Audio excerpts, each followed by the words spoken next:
So welcome everybody. Thank you all for coming. My name is David Lesher. I am the Government Affairs Director at PPIC, and I'm sure many or all of you are very familiar with PPIC, the Public Policy Institute of California. We're a nonpartisan research institute, think tank, based in San Francisco with offices here in Sacramento. And we do work on pretty much most of the issues that cross the plate here in Sacramento, and obviously on issues like voter turnout that we're going to talk about today. So we're first going to hear this report, Expanding California Electorate, Will Recent Reforms Increase Voter Turnout? It's a report that was out today, and you should have a copy of it on your chairs. It's also on the website, as are the slides that you'll see today in the presentation. I'm going to introduce the author of the report, Eric McGhee, and he's going to give us about a 10-minute presentation about the report. And then after the presentation, we'll have a panel discussion with an excellent panel to talk about some of the issues raised in the report, but also even more broadly about some of the issues of voter participation and access to ballots in California and things like that. So before we get to that, I have a couple quick announcements to make. One is I wanted to say a thank you to the James Irvine Foundation. This event today is part of what we call the Irvine Foundation Briefing Series. It's funded by the Irvine Foundation, and it features policy topics about a number of different issues here in Sacramento. Also a thank you to the S.D. Bechtel Jr. Foundation, which provided funding for the report that you're going to hear today. Also, an announcement I wanted to say hi to Donna Lucas, the chair of the board at PPIC, chair of the board of directors and CEO of Lucas Public Affairs, is joining us today.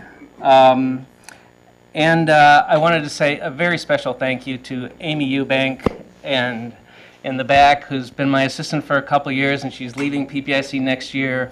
And for all of you who have come to these events for a while, you should give her a big thanks, because a lot of the reason these have run so smoothly is because of Amy and also Kelly in the back there, Kelly Holt. But please say thank you to Amy Eubank. And that's also a way of saying that I need a new assistant. So if you think I'd be a good boss, there's a job description on the website. Seriously. Let's see, on your chair I mentioned there's a report. There's also a kind of a salmon color sheet that's an evaluation form. If you would fill that out, tell us how you think we did today, and drop it off on the table on the way out, that would be very much appreciated.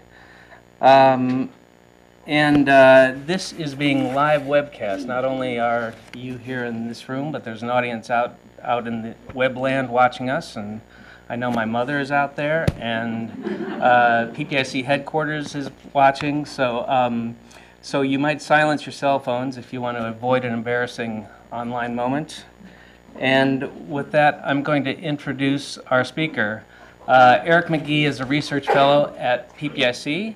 He got his PhD in political science from UC Berkeley, and he's done a number of reports over the years about political reform and governance issues in California, most recently about our top two primary system and about independent redistricting and other issues. So please welcome Eric McGhee.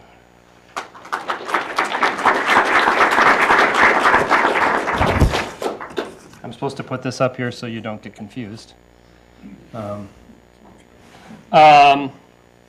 Thanks, Dave. There's new pressure on me now because I know that Dave's mom is watching. I'm just going to give a sort of 10,000-foot perspective on this report so that you can get a sense of what's in it, and then if you want to read more, you can. The sort of motivation for the report is this graph, which is California's turnout compared to other states in the general election. And you can see that in the 90s we used to have turnout that was a little bit higher than other states, but it has fallen recently, and now we're kind of at the average of other states, or have even fallen behind. 2012 was a particularly bad year for us in that respect. And we have been at the forefront of reforms at the same time that are meant in part to address this basic issue. Online registration, which passed in 2011 and was implemented in 2012. So-called conditional registration, or what you in other states is sometimes called same-day registration, which passed in 2012 but has yet to be implemented, probably 2016. And an idea that's sort of percolating out there that's been introduced in the legislature to count vote-by-mail ballots that come in late, so long as they come in by election day, or postmarked by election day. So I'm just going to deal with each of these reforms in turn and just give you a sense of what the report says about them, and again, the details are in the report itself. So online registration, in case you were in a cave somewhere for the last couple of years, online registration is where you can conduct the entire registration process online. You no longer need to print out a paper version of the report and mail it in. And it was extremely popular in 2012 in its debut. Over 50% of the people who registered during that final stretch of the campaign used online registration, so it was a big success. There is no doubt that online registration is a much more efficient way to register people. It's lower cost, it's higher accuracy. You don't have to type in all these numbers and risk and both pay the people to type them in, but also risk getting the numbers wrong. One study of Arizona, which has had online registration for quite some time, suggested it was 1/28 the cost of paper registration, online registration was, which is a big savings. So it's definitely a plus in that respect. However, the registration effect in terms of bringing new people to the registration process is actually fairly small so far. And what's been big, and what was big in 2012, was its effects on timing. So if you look here, this is showing you when people registered before the election in each of the last 3 presidential elections. And you can see that in 2008 and 2004, the pattern of new registrations was extremely similar. And then there's this huge spike, kind of builds, and then there's this huge spike right before the deadline. In 2012, which is the red line, there was a bump up that happened right after online registration became available. But then the numbers at the end were a little lower. So probably what's going on here is people saw the online registration was available, thought it was a cool new system, were excited about it, and they just got registered at that point. But it didn't necessarily bring in new people who would not have registered by the paper method. What about conditional registration? This is where you can let voters who miss the deadline allow them to go to their county registrar's office and both register and vote at the same time. And so that makes the ballots conditional because you got to verify that this person is actually supposed to be able to vote. This also is probably only going to have modest effects on turnout. Now that depends on what you consider modest. The analysis that we did suggested basically no effect. There's been some other studies that have shown up to about a 4 percentage point effect of boost in turnout from adopting a reform of this kind. 4% is potentially a lot of people in raw numbers, but again, just 4% is a share of the electorate. But it is probably going to have a significant administrative burden, not only because you have to validate these new ballots, which are conditional by definition, but there's probably going to be a lot of people who are going to take advantage of the late system. So this is just numbers from other states that have a similar kind of system. I picked out, in the report there's a bigger table with more states, but I picked out the lowest one. These are numbers as a share of all voters. So the share of all voters who registered and voted late under the system. Iowa was the lowest numbers. Minnesota was the highest. Minnesota has had this system for decades. And then Montana I threw in here because Montana, in California, you're going to have to go to the county registrar to both register and vote under this conditional system. Montana has the same system, so it's a little bit more similar in that sense. Obviously, Montana is a very different state in many other respects, but there you go. So these numbers are actually quite large in a sense. Like if we just take LA County as a case study, 3% would mean in 2012 about 97,000 people would want to use this system in the last 15 days before Election Day. So, and of course, if you went with the Minnesota numbers, which I don't think we're going to reach, but if you went with the Minnesota numbers, you'd be dealing with 680,000 people. So, in Minnesota, by the way, and in Iowa, they have this system available at the polling place. So you just can show up at your polling place and register and vote at the same time. Finally, the idea of counting late vote by mail ballots. So the idea here is if a ballot is mailed by Election Day and arrives up to 3 days late, it would be counted anyway. Currently, these ballots are not counted unless they arrive on Election Day. And the plus of this system is obviously that it puts polling place and vote by mail voters completely on an equal footing. Right now, if you are lazy with your vote by mail ballot, you can always go drop it off at your polling place, but some people might not realize that, or they might not remember that, or they might think, hey, if I just mail it today, it'll get there, it'll be fine. This makes sure that anybody who decides to vote by mail on Election Day is going to have their ballot counted in the same way that somebody who went to the polling place did.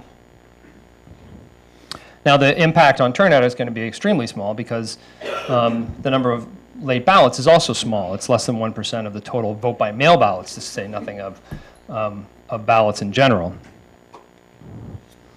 But the impact on the number of legitimate votes that would be counted could be conceivably quite large because around half the votes that are not counted currently are not counted because they're late. So this would really impact that quite significantly.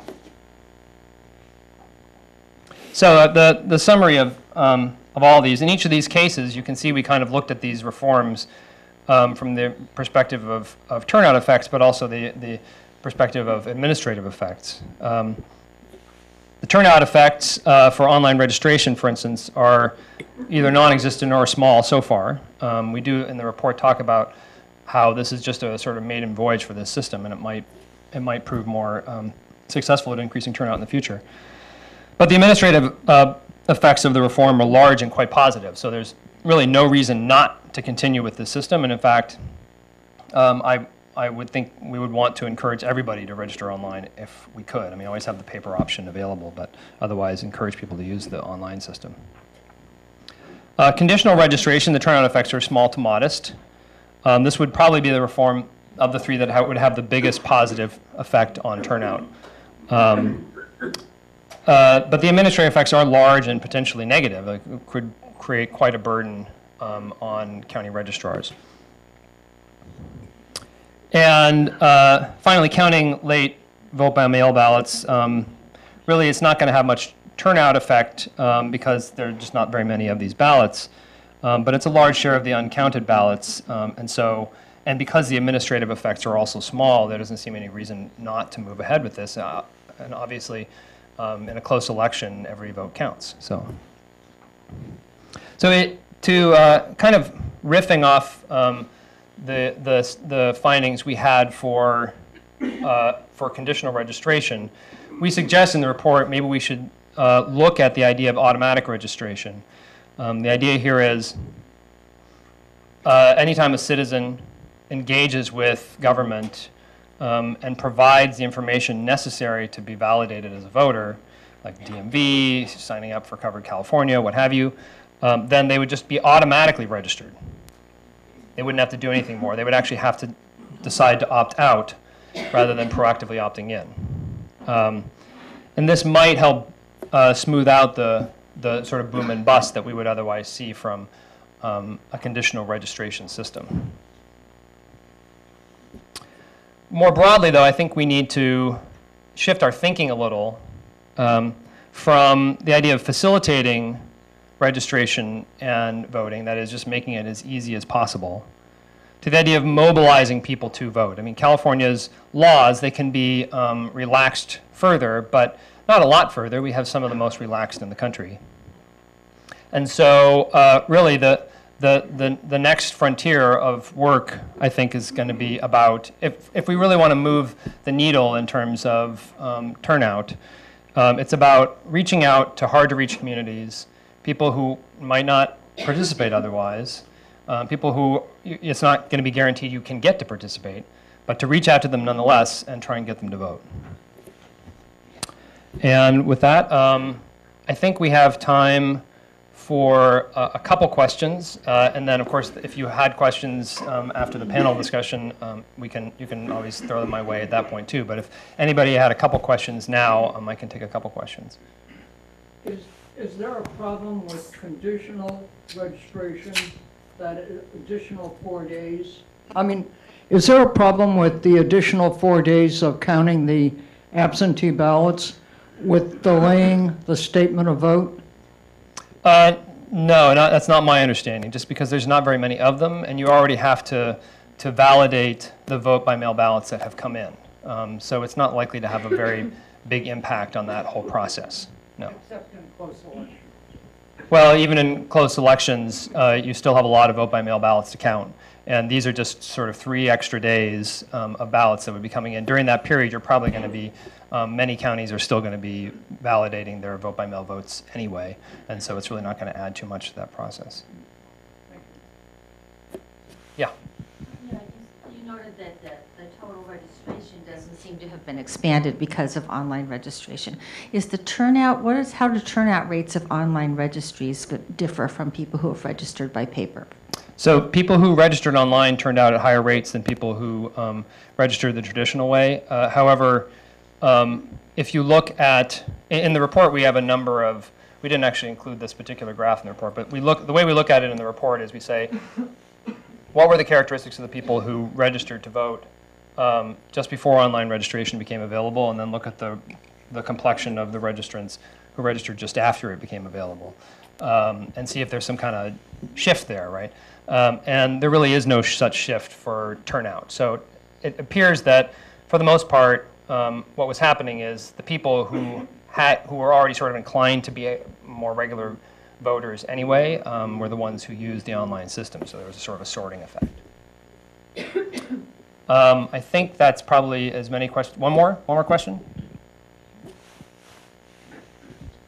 So on the Postage Plus program, allowing the absentee ballots to come in a little bit later, it's my understanding that there's something like 14% of ballots that go through the mail that don't actually get a postmark. Is there a recommendation on what to do about those ballots that just don't get a postmark altogether? Is it like no postmark, no vote?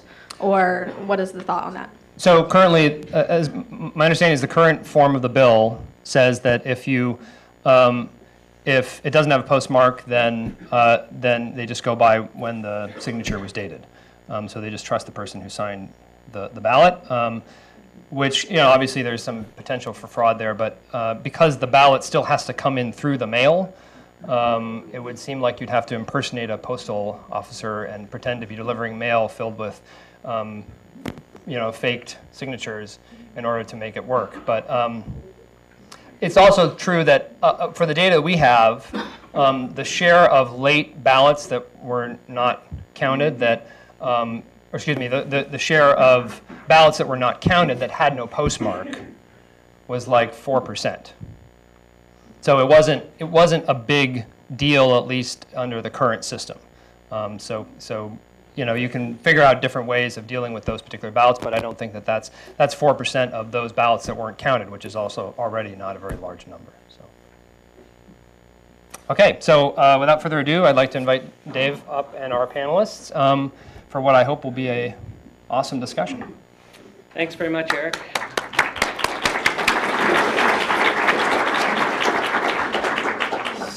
So as our panelists can take their seats, we'll get started with the panel discussion. And Eric's slides, as I mentioned, are on the web. We talked about making playing cards, but didn't quite pull that off. I think that we might have started a trend yesterday, though. So I am going to, there's a fuller bios in your program today for our panelists, so I'm going to give just a quick introduction to everybody and then get right to our questions. And then after I ask a couple questions, we'll also open it up to questions from the audience. So, get my glasses. Let's see.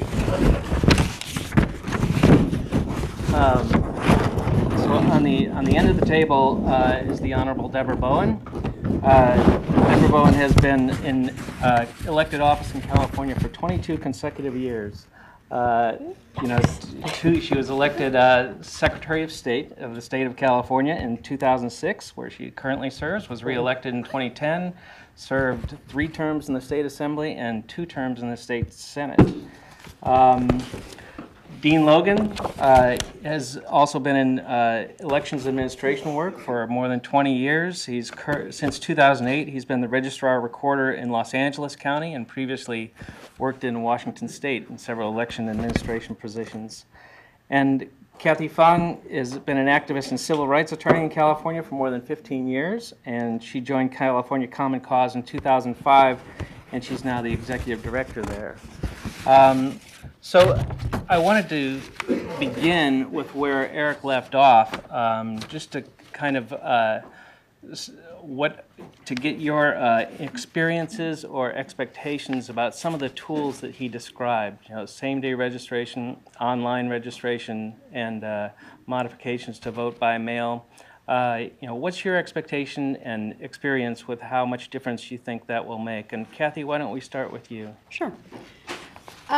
I think that, when we think about what the potential impact is of any of these changes, while it's true that in isolation, and especially when you compare it to the total electorate turnout, that the numbers may seem to be modest or moderate.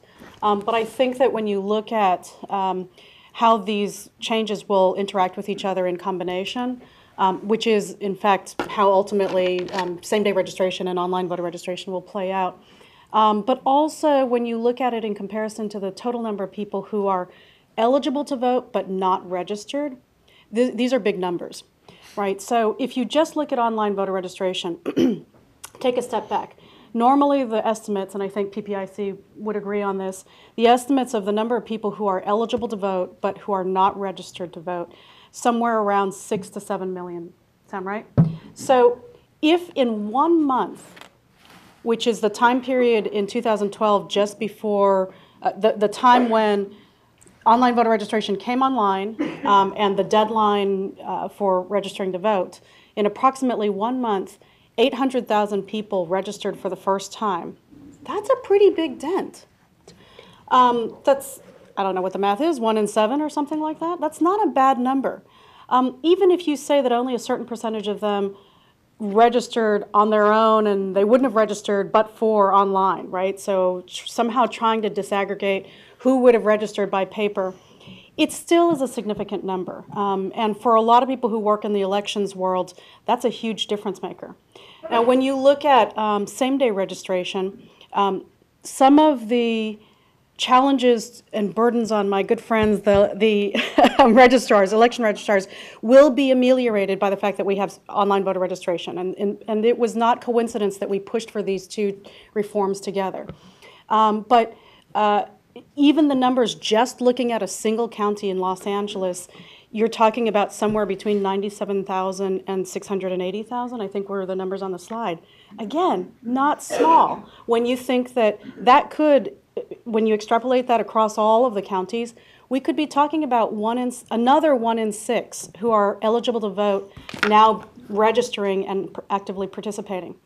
I think it's significant that the number of people who registered to vote online and actually turned out to vote was higher on average than their counterparts who did it by paper. And those numbers are also important. So to the extent that that connection online allows for organizations or even registrars and the Secretary of State to touch those voters and remind them about Election Day and to come out to vote. Those are important tools that you now have available because you've got some of these tools like online voter registration.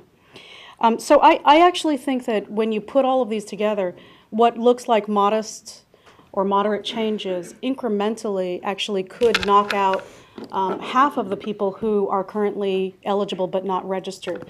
And in a state like California, that's a huge number. We're talking about 3 million or so. And significantly, what we're also seeing is that those people who participated in the online process, 1 in 3 were under the age of 25, and they were very ethnically diverse. So that starts to tell you a story about who the population is that we're now bringing into the electorate and how they will have a greater impact on our policy decisions. Thanks. I'm going to jump around a little bit, and Secretary Bowen, I wonder if you could talk about what you think about these tools and how much difference they might make. Sure, I'd be happy to. First, I want to thank PPIC and the funders and Eric for doing this. This is a really important work. I learned during Energy World that it's really useful to base your decision on facts, and it's helpful in this context as well. Having said that, I think it's important for us not to read too much into 2012. We had about 5 weeks of online voter registration before the deadline. Our budget for publicizing it was 0. So that means we had nearly 1 million people take advantage of this with absolutely no paid advertising campaign. So that was all word of Facebook, word of tweet, word of email, and in only 5 weeks. And we did not have the online system available in all of the 10 languages in which we produce election materials. In March of this year, we will have online registration available in 10 languages. So I think we will see a big difference there. I want to caution people about a couple of things. First, we don't necessarily have an email address for someone who registers to vote online. It's not a required part of voter registration. It's optional, as are phone numbers. I think voters are a little wary because they know what happens when their phone number is in the record. And it often isn't a phone number that came from the voter registration file. It often comes from a private vendor, but nonetheless, we found that it's actually difficult to get people to give us an email address for the purpose of addressing any issues in the online registration, even when we say clearly this email address will be used only if there are issues with the registration. We still have a very large number of people who don't give us an accurate email address. So there's a big concern about that. I think we will also see people update their records to be more accurate. So we don't know how many people corrected their address by using the online registration who otherwise would still have been registered in a previous address at which they were no longer living. And that's also an important factor here. But I think overall, it's important to remember that registering to vote is not voting. Registering is not voting. And in my office, we've looked very hard at the things that we can do to encourage people to actually vote. And I believe that it's really very personal, and that the most significant thing that can happen to encourage someone to vote is a personal contact, a peer-to-peer contact, some person you know, a teacher, a leader, and that is why we've developed a program that capitalizes on all of the businesses, nonprofits, chambers of commerce, and basically creates messaging that they can use either online or offline, pay stubs, envelopes of utility bills, that reminds people what the date for registration is, reminds them that an election is coming, and even the student poll worker program is intended to serve that purpose, because if a student works at the polls, they take that back to their peers and to their parents and family. So looking at those networks, I think, is much more important in actually getting people to vote than the tools. I'm all about the tools. They're important. But the tools alone are not sufficient. Thank you. And Dean Logan, your experiences so far with online, obviously, and expectations for these other tools, or? Sure. Well, first I want to thank you for the opportunity to be here and also compliment Eric on the great report and the timing, which apparently was accidental, but I think it's amazing that this report came out the day after the report by the Presidential Commission on Elections Administration, which parallels many of the reforms that are highlighted in this report. And so I think that shows that we are on the right track in California in terms of the direction we're moving, both with what we have accomplished and what we still have to accomplish. So I think that that these types of reforms that are examined in this report, as Kathy indicated, have to be looked at sort of in the totality of their impact on the elections process, not so much as individual elements of reform. And I think we're still just sort of dipping our toes into what those impacts are going to be. So I think, as the report indicates, statistically, each on their own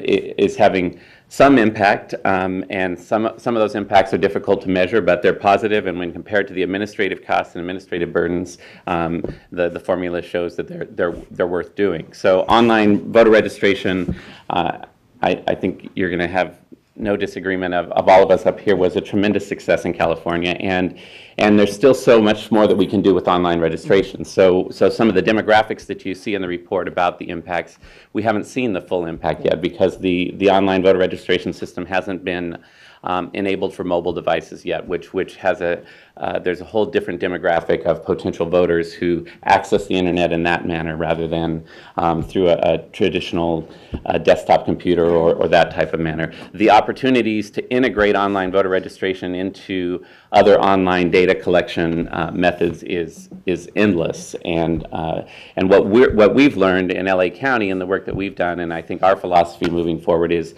if we really want to engage voters, both to get them registered but also to participate in the election, we need to meet them where they're at rather than expecting that they're going to come and find us where we're at. And these reforms are examples of the initial steps, and I want to emphasize that from my perspective, they're only the initial steps of doing that. But I think what they represent is the best case scenario is that if we can eliminate barrier to registration as an excuse for not participating in elections, if we can wipe that off of the table, then we can all focus our efforts on the other types of mobilization that address keeping elections relevant and meaningful for the electorate. So these reforms represent ways of modernizing and making the voter registration process more aligned with the behaviors of potential voters. We need to take that to the next level, and we need to make the voting experience match those same behaviors too. So we are still conducting elections by and large the way we've conducted them for decades and decades. And I think some of the great information that came out of the presidential report yesterday and the work that we're doing in LA County around our voting system is we're recognizing that people are going to have an expectation that there's going to be a voting period, and there are going to be options for how they cast their ballot, and that's going to be different for one voter to the next voter. And that's what we've done with registration. We now need to take that to the voting experience as well.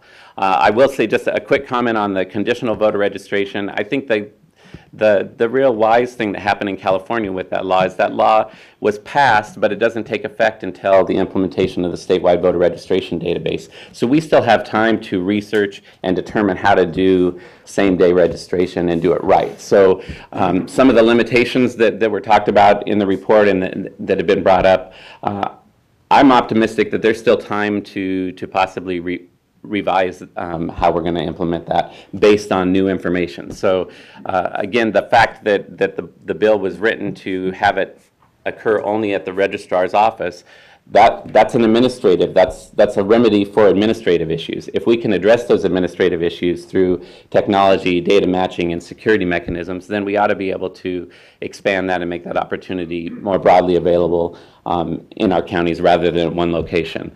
Likewise, if we dedicate our effort to participating in successful programs where there's data matching against already public data, where we identify the eligible unregistered voters and get them registered, that's going to decrease the universe of people who would need to use same-day registration. So I'm optimistic that there's time to refine that and to partner that with other reforms, so it's not the administrative burden that it appears that it might be today.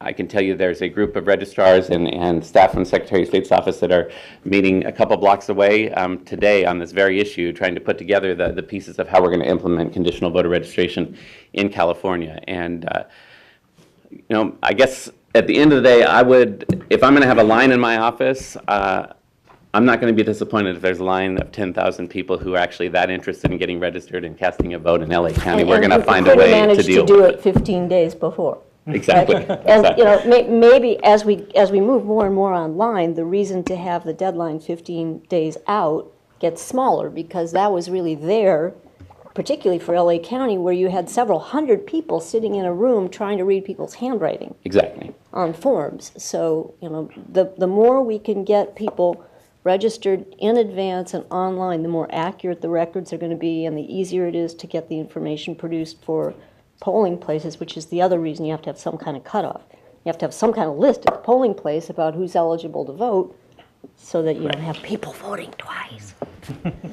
We don't allow that. Well, thank you. I was actually going to follow up on some of those questions, the burden versus the benefit of something like same-day registration, and wondered what was going to happen in LA County, especially, obviously. But just quickly, what happens if it's not changed? I mean, and what are can you be a little bit more specific about what changes are needed to lessen the administrative burden?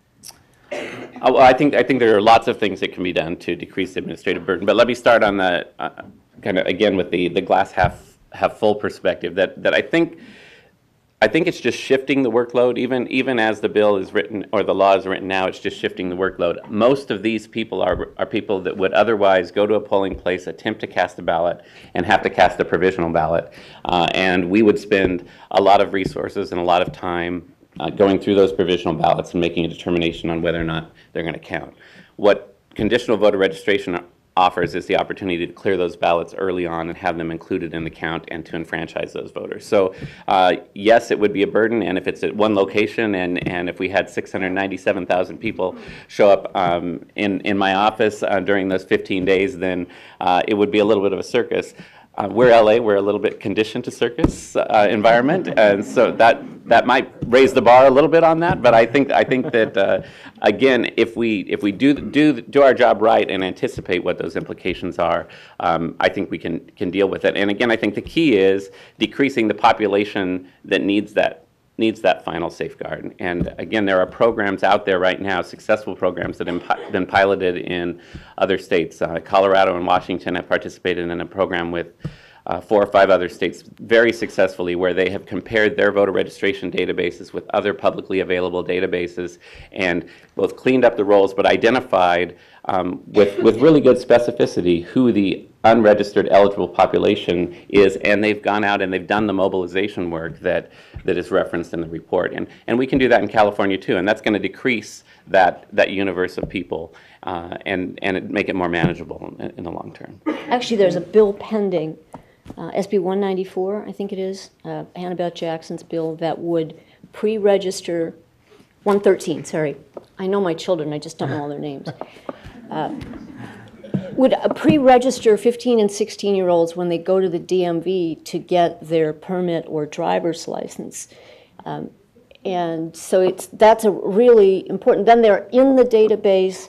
When they're 18, they become voters. There are a few states who do this already. There's always some concern about people who move between the ages of 16 and 18.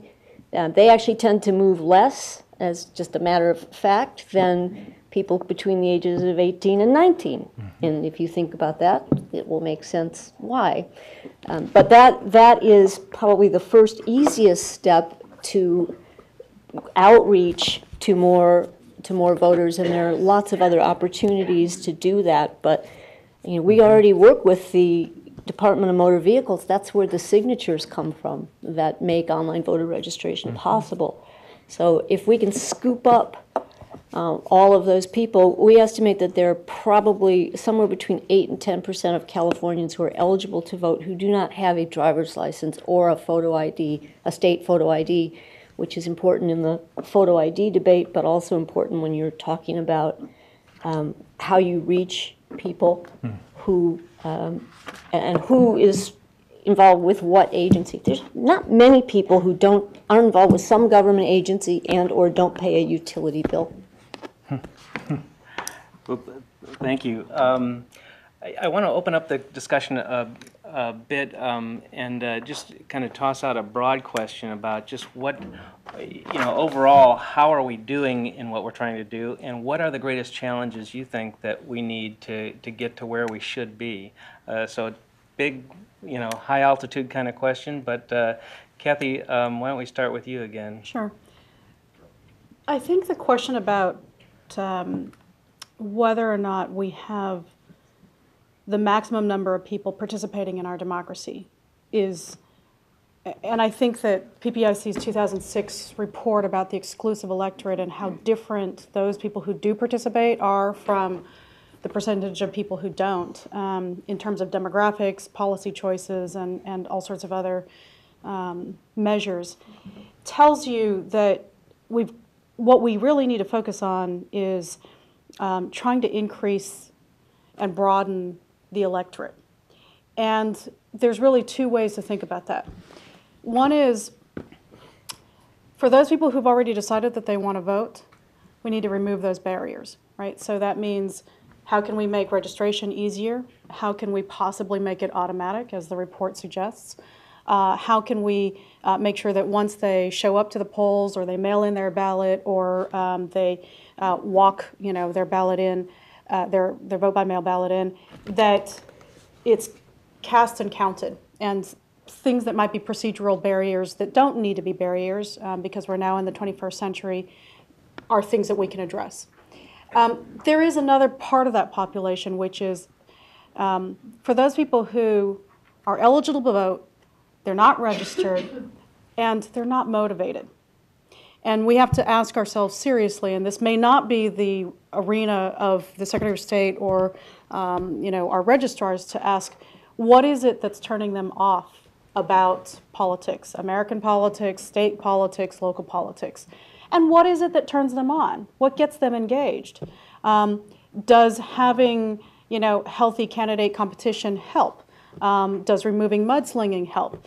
Are there things that we can change either procedurally or by investing in voter turnout and voter connections that would increase that turnout?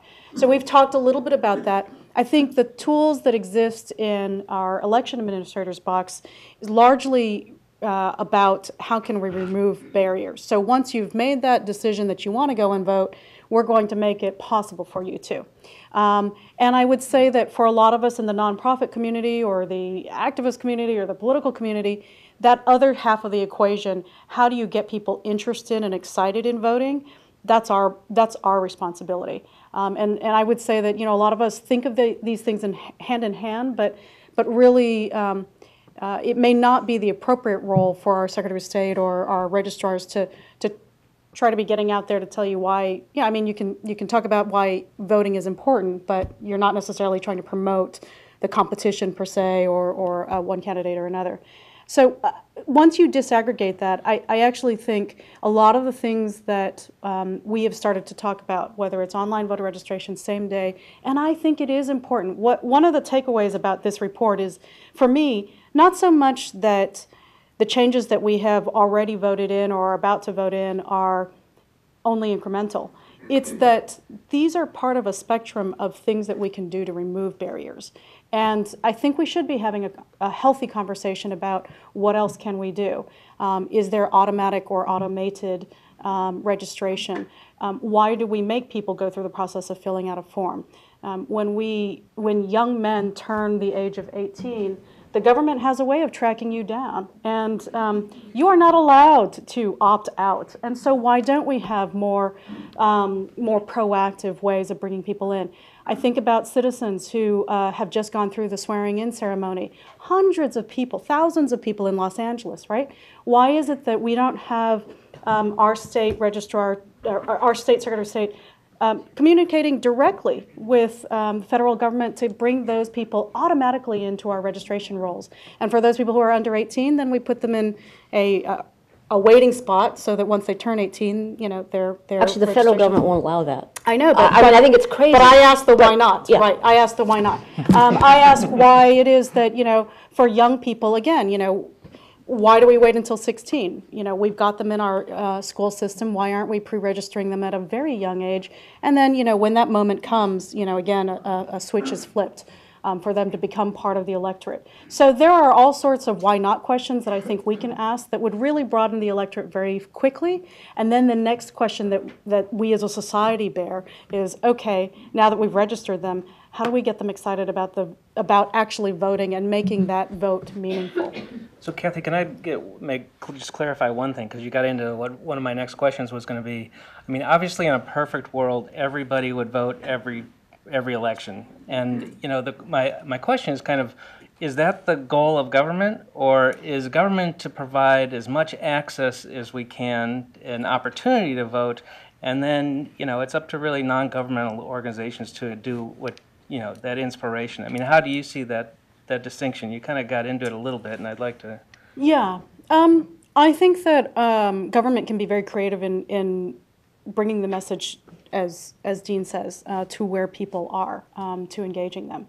And I think that there are some things that are institutional that make elections less interesting to people. So if people feel like there isn't an interesting selection of candidates, if people feel like the election is preordained, if people feel like by the time the primary choices come to California, because of, you know, in the presidential years, we vote in June, which is way after the rest of the country has, and maybe it feels like, what does it matter? What does my vote matter in June, right? Maybe those are things where we can institutionally address, and those are questions that you know, our legislature or people who are lawmakers can deal with. But I also think that there are some things that are truly things that nonprofits and the NGOs should be attacking, and that is thinking about how we go door to door, how we connect with voters, how we establish those connections, how we create a civic culture where voting is something that feels vital and not just something that is optional and annoying. Mm-hmm. So I'm going to jump to Secretary Bowen again. You know, it's now kind of a two-part question, but our biggest challenge out there, and then what is the role of government to respond to that challenge, and what really needs to be done elsewhere? Well, I'll start by admitting a bias. I went to the University of Virginia Law School, which was founded by Thomas Jefferson after he left the presidency because he believed that democracy would not survive if the people weren't educated. And I believe that part of the role of government is to educate people about what it means to be a citizen. And that is really not a question that is appropriate to this discussion, but I think that we as government can and should at the national level do this in a completely different way. We really ought to be starting at Sesame Street. And there is a curriculum that's actually funded by the U.S. government that is used in places like Bosnia and emerging democracies to teach young people what it means to have individual rights, what the limits of leadership are. We fund that in some other countries. We do not teach it in our old school system. And so I think a profound change is needed when it comes to educating citizens to be citizens. So setting that aside, you know, a lot of what we're doing, a lot of what my office does, I think is not just about removing barriers. The Democracy at Work program is not about removing barriers. It is about using existing networks and peer networks to reach people where they are. So that, you know, we provide the messages, the way to put the link on your website, what the text you can just lift and print on a pay stub or on a utility bill envelope. We have so many different ways that we provide that people can, businesses, nonprofits, labor unions, local governments can use in order to reach their networks, and now providing those in 10 languages. So that is very much about using that peer-to-peer, the personal and the political, because it is those personal contacts that get people voting. It's why the student mock election is important, because not only do kids learn in high school how it works and why it's important, but then they go home and talk to their parents. This is how we taught recycling.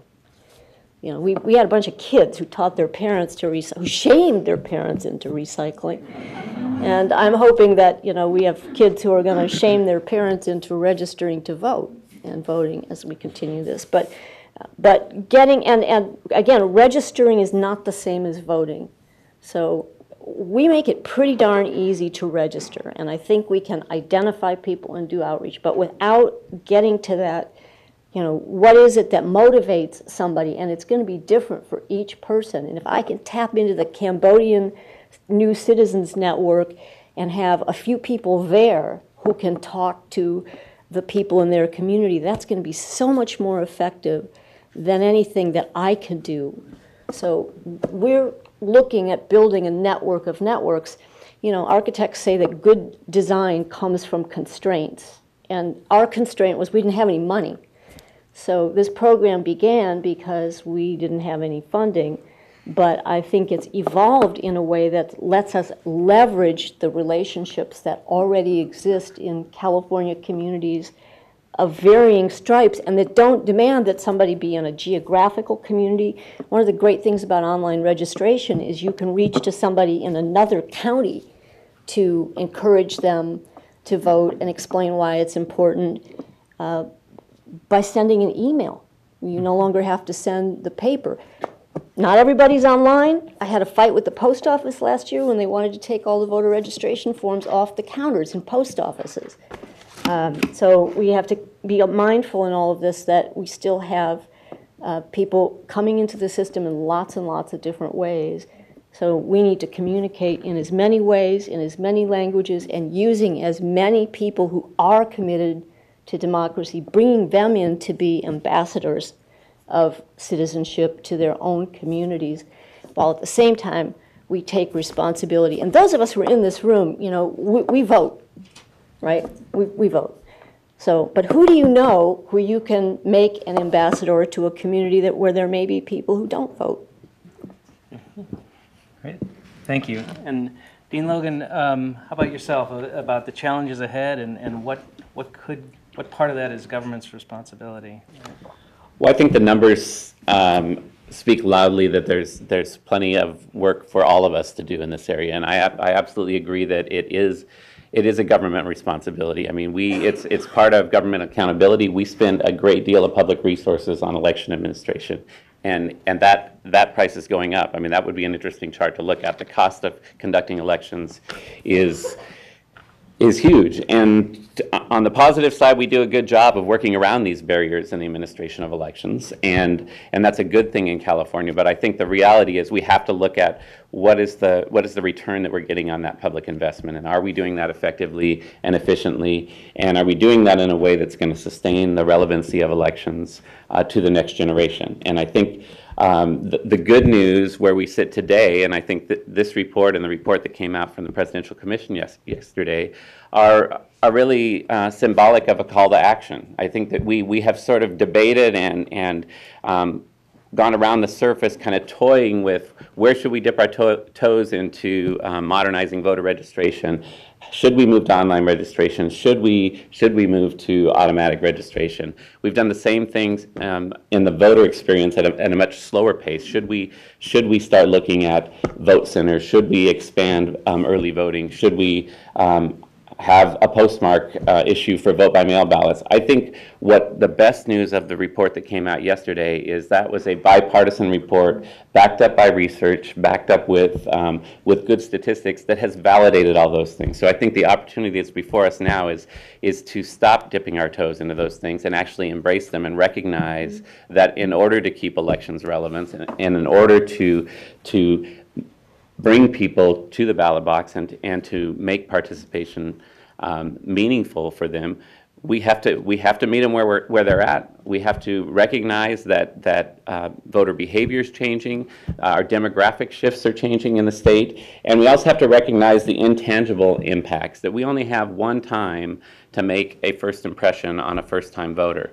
So we spend a lot of time validating provisional ballots, and I'm very proud in LA County that 95% of the people who vote a provisional ballot, we end up validating that registration and counting that ballot. But there's a cost to that. There's a cost to the impression that you've left with that voter about what it was like, that it was a challenge, that it was a hassle, that it wasn't easy for them.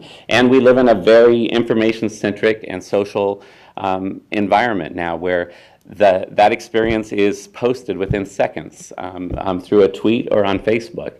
And that's what forms people's impression of what the voting experience is like. And we're insiders. We think we've made it easy, and it's not that complicated. But if you haven't done it before, it doesn't seem that way. And there's plenty of room, plenty of space for us to improve that process. So I think that, again, what we've done well in California is work around the barriers and to demonstrate the effectiveness of the administration. But I think there's a lot of room, and I think the report that came out yesterday validates that and kind of gives us that boost to move forward. I mean, things like vote centers where people are no longer limited to voting on a one-to-one location within blocks of their home. I'm not saying we should eliminate that opportunity, but there's a whole population out there that's not the right opportunity to get them engaged to vote. The 15-day cutoff for voter registration makes a lot of sense administratively, but it doesn't make sense for the person who's watching a debate on the news and for the first time gets engaged and decides that they want their voice to be heard, and then they go online, even going online to fill out a form, and are told, that's great, we're glad you're engaged,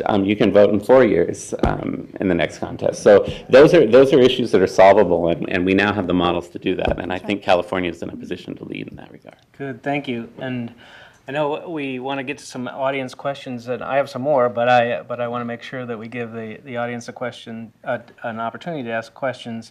And please wait, as I said, this is being. Oh, you're going to steal my microphone, aren't you? I have another one. So please wait for the microphone, because as I said, this is being broadcast so that people can hear the questions. So Amy and Marjorie over on this side are going to have a microphone, and we'll go to questions here. I saw one here. Yeah, I've got a question for Kathay. You're talking about eliminating some of the barriers that discourage people from voting. I'm just curious how you would suggest we eliminate mudslinging, one of the things you identified.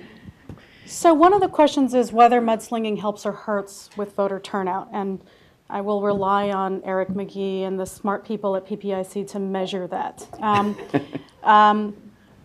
What I would say, and here's where the limit is in terms of where I draw the line on what the Secretary of State can do, and I would totally acknowledge that voter turnout is an important role, but what you can't do is you can't say, people who really care about Obama, this is why you should vote and get excited about it, or people who really think that Mitt Romney is the best thing since sliced bread, you get out and vote. So the limitations are you can't cross into the actual candidate race. So mudslinging. I could, but I don't. You can, okay, all right, fair enough. Thank you for not doing what some other secretaries of state do, which is inappropriate. Let's put it that way. It would be inappropriate for you to do that. Mudslinging, I would say that at least some models would point to instant runoff voting as being one model for how you could get people to think about building electoral support by building coalitions with other candidates, and it has been shown to minimize it. And I think that there are a number of other approaches that would tend to do that. One of the things, with public campaign financing is that it asks the candidates who participate in it to participate in public debates. And so the more that you can encourage participation in forums where everybody is participating and not just paid ads where I get to tailor my message, perhaps the more that voters can balance what they hear in 30-second ads with the message that is part of a larger conversation. And I would say the last idea is just that we all struggle with the influx of a huge amount of money into our political system, and certainly in 2012 we saw the highest levels of that kind of money coming in. The biggest challenge is how to make sure that the sources of that funding is disclosed so that voters can make conscious and informed decisions about who's taking out these ads. And so certainly there are bills that are currently making their way through the legislature. I think SB 27 and SB 2 are at least two of those bills that, and SB 52, that attempt to have greater disclosure so that, again, it maybe allows, because voters have greater knowledge about the source of the mudslinging, they can make informed decisions, and it maybe takes away the incentive for people to carry out those kind of swift boat ads. Secretary Bowen, there's a lot of, you must have a popular job because there's a lot of people running for your office. And so any thoughts from you or Dean Logan about just campaigns and whether they inspire or deter turnout, and anything that can be done about the campaign world in terms of participation? Well, sure. I mean, the most important thing right now is to try to counteract a recent, very ill-advised U.S. Supreme Court decision that allows unlimited funding from corporations on the theory that corporations are people too. That decision has really shifted the landscape, and I think not in a good way. I don't know how we go about changing that, but I think that's one of the big things. The problem with campaigns is that the consultants will do what they think works, and there are some candidates for whom a lower turnout is a better thing. So if mudslinging results in a lower turnout, there may be candidates who benefit from that. So it's important to realize that not everybody has the same goal when it comes to campaigning. And certainly, but it's also, I wouldn't be here if I hadn't had an opponent in my first race who went a little overboard and called me a Nazi and so on and so forth. And so I went from a district that was trending for the other party to winning in a 16% landslide, because voters do actually take exception to people who go a little overboard. So I think voters are pretty smart, and they do get it. But if you're at the point where you've got a difference between somebody voting and not voting solely on that basis, there are a lot of other races where there isn't any mudslinging. There probably are propositions on the ballot that are important. There are races for county supervisor or city council or library board where nobody's slinging mud. And so again, that comes back to how do we imbue our citizens with the knowledge of how precious it is to live in a country where you can, with your vote, change the way things work. Thanks. Other questions? Yes, right here. So I have a question that a possible reform that hasn't been discussed yet, and just really briefly, I've done get out the vote work in every election since 1968, and one of the biggest problems, thank you, one of the biggest problems that I have here in California, especially in a presidential election, is the polls will close at 5 or 6 o'clock, and results come in across the country, and it really deflates voter turnout here in California. So one idea that I've heard of is to have a 24-hour voting period nationally, the same 24-hour period across the country, so that the polls would close everywhere at the same time. Has that been discussed? Has anyone thought about that idea? I haven't heard it discussed, although truthfully the idea of having to staff polls for 24 hours is, California already, we have nearly 25,000 polling places on Election Day, each with at least 5 poll workers. So we already have a mobilization of at least 100,000 people, and we're trying to get at least one high school student in every polling place.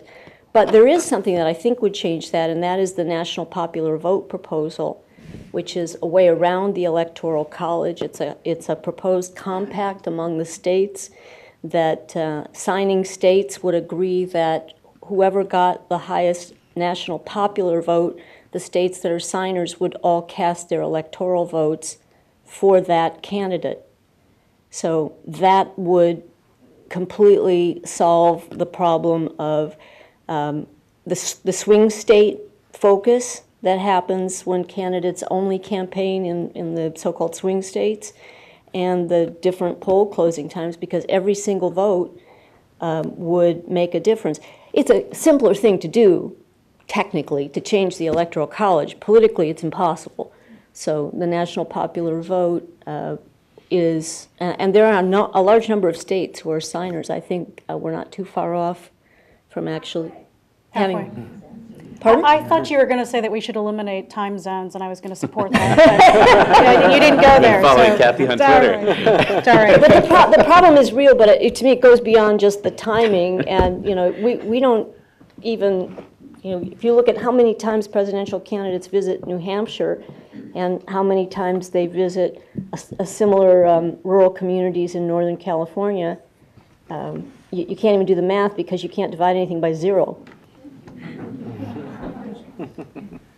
Yeah, the thoughts. I'm gonna go back to Kim and then over here. Okay. Hi, everyone. Thanks for a great panel. I want to ask about money because it's always the bottom line issue. And Secretary Bowen, you mentioned, you're doing the outreach with what you've got, which isn't much. We have this big surplus this year for the first time, second time, and there's still no plan, as I understand it, to restore the suspended election funding mandates, which creates a serious problem of equal protection for California voters when some counties might just cease providing vote-by-mail services because the state's no longer paying for them. So I'm just wondering what you can advise any of us to do who want to see more state funding for election going forward in this current budget, if there's any strategy being developed. I'm working with some of the counties to try to develop some strategies, but I'd be interested to hear, particularly from the Secretary, your thoughts about how we can get more money to election funding at the local level. Well, restoring election funding, I think, is important.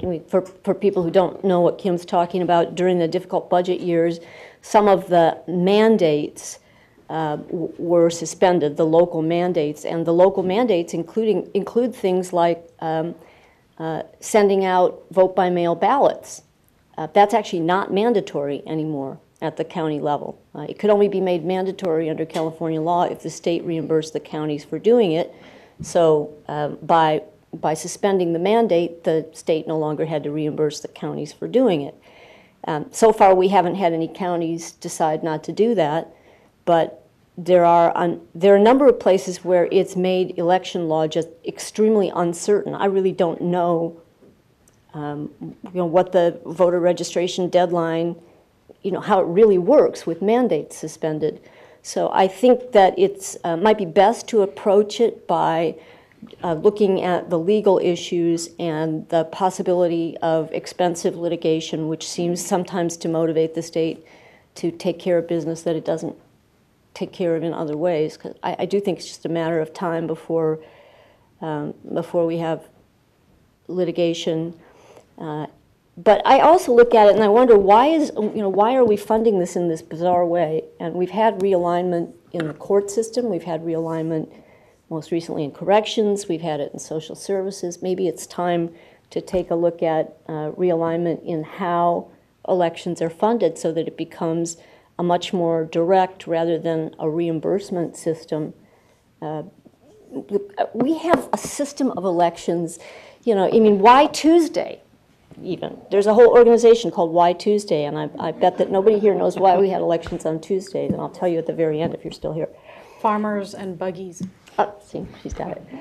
Wednesday was market day. Anyway, so we have this holdover of a lot of rules that date back hundreds of years, and we would never create a system that looks like this if we were doing it now.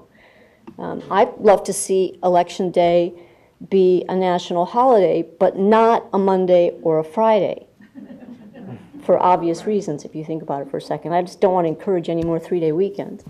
But, if everybody had a holiday on Election Day, and to me, it sends the signal of how important it is for people to vote by saying, we're going to have a day when people don't work, we just dedicate this day to doing that function that is central to the very idea of self-governance. And, we use it to teach, and for the older generations to teach the younger, and the younger generations to teach the older. That's a little far afield from the funding, but, the idea is there's a lot of things that could be different. Yeah, Dean, how about the impact of budgets? I think the funding question is a huge one, and I think that's, and it's something that has to be addressed. I think that's one of the things that wasn't addressed in the report that we saw that came out yesterday from the Presidential Commission, and it's something that hasn't been addressed in this state for a long period of time. I can tell you, to get real detailed about it, I can tell you that Los Angeles County will be putting a bill forward in this legislative session to be reimbursed for the 13 special vacancy elections that we conducted last year, and that there's no source of reimbursement for. I mean, those represent unbudgeted elections at the local level that we have to go into my departmental budget or the county general fund and find the resources to cover those costs. And if you really want to talk about poor turnout, I can show you 13 elections in the last calendar year where we spent a lot of money on those elections for very little return on that investment. So that really shows us that if it's just about how hard it is to do something, if there's only one race, there's not much educating for the voter to do, and we should see a much higher turnout because the process of making the decision is so much simpler. And right, but it layers on all the things that you talked about too. Why on a strange Tuesday in the second week of December are people going to the polls to vote? And I mean, and there are so many options available for that. And I think it's great to talk about ideas like making Election Day a holiday. The prospect for me of thinking of paying my employees time and a half for what is a 16-hour day seems to drive up the cost of elections further. But I don't think it's about a single day. I think it's about a voting experience over a period of time. Part of that time, perhaps a holiday, part of it for the people who are night owls, and others for the people who want to vote during traditional polling hours. I think, again, we're just sort of stuck in this old mode of how we've always done elections, and it's not relevant to the electorate. And if we don't pay attention to that, it's sort of the same thing with vote by mail has been a tremendous asset in voter participation in the last decade, but it's probably not sustainable. My college-age son is very civically minded. He's a regular voter. He could not tell you the cost of a postage stamp, and he couldn't tell you his mailing address. They're not relevant to the way he functions today. So if we don't start thinking about how we're going to augment or replace vote by mail, we're going to find ourselves just adding that to the list of kind of arcane things that we've done because that's the way we've always done it. So again, that's where that cost factor comes in, and I appreciate Kim's question because we are spending a lot of money on election administration, and we should be asking the hard questions of what is the return we're getting on that, and is it sustainable over time the way we're doing it. Yeah, talk about old laws. I moved to Connecticut, and all the bars had to close on Election Day, which that'll get your attention. Yeah, right here. Mr. Logan, I'm glad that you brought up a topic that's essentially voter convenience. Will the statewide voter database allow for more of that, for a voter to pick which one they're going to go to, either to avoid a line or because it's more convenient to where they are at that time? And additionally, maybe have mobile resources so that you can set up mobile polling places in communities where the voter turnout is typically low to encourage and have more of a presence in the community. Absolutely. I think that the statewide database is a foundational tool that we need in order to do that. There are some counties that do some of those things now, and that kind of goes back to, I think, Kim's point about that it's customized in different jurisdictions. So some counties do early voting, some don't. Those, I can guarantee you, my colleagues, we all want to offer early voting. It's the limitation on the technology and the equipment and the systems in order to do that, and that's what has to be addressed. So you're right. I mean, in order to have a vote center environment where people can vote over a period of several days at any location that's convenient for them, we have to have connectivity. So we make sure that they've only voted once, and that if they attempt to vote somewhere else, that we stop that, or that they only registered to vote once. But if you think about the way we do everything else in society, those aren't hard problems to solve. There are ways through those barriers. The statewide database is the foundation of that, absolutely. Let's take just one more question right here. Yeah. I'm aware that there is some legislation proposed for online voting, and it has been done in Oregon, but the concern in California is security. How has Oregon done with their security on voting? They don't vote online.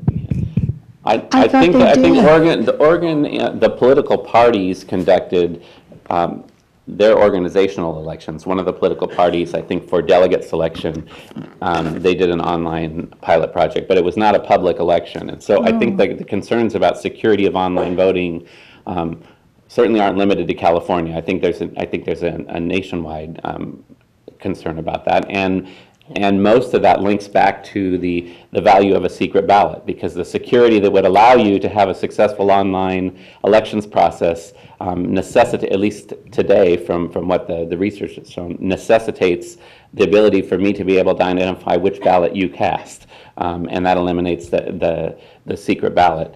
Now, are there things we can look at in terms of how we distribute blank ballots and voter information online?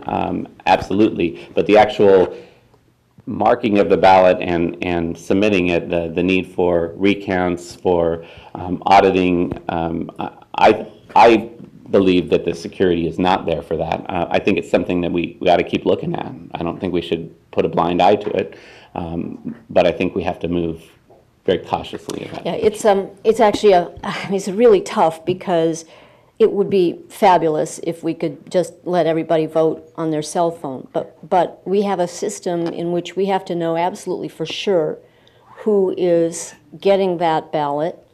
We compare every single signature on a vote-by-mail ballot with the signature that's on record. Most people don't know that, but every signature is actually compared. And so if you give somebody a number, you make it easy for somebody to sell their vote, because then it's the number that has the validity, and anybody can vote using that number. And we don't want to encourage vote selling. There's no counterparty in an election. So in the banking process, if the bank says you deposited $20 and you know it was $200, you get a statement and you can see that there's a bank error. We think that there's probably about a 1% error rate in basic banking transactions, and we make up for that in the banking system with money, but you can't make up for a lost or corrupted ballot that way. And then when you think about what's happening internationally and how much value there would be to people who hate our form of democracy in disrupting an election, it would be, I think, a pretty juicy target to go after. We know that, our power grid in the year 2000 was hacked a number of times. It took about 6 weeks to find out. It was coming from China. We've had, very large corporations that specialize in the computer business unable to protect themselves from what's called a denial of service attack. Microsoft was down at one point for almost a whole day. So when you just look at Target over this most recent holiday, so you have all kinds of important information.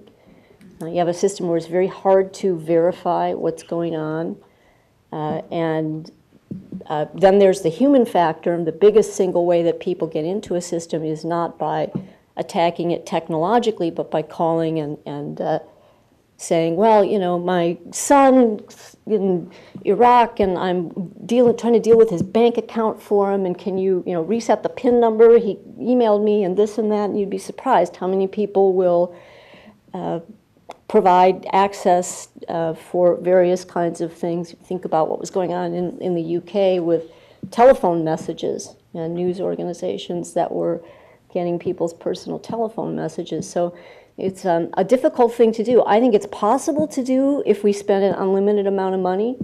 We after all, we have nuclear-powered submarines, and every line of code that goes into those is checked by 3 different independent technologists, and to think about how much that costs.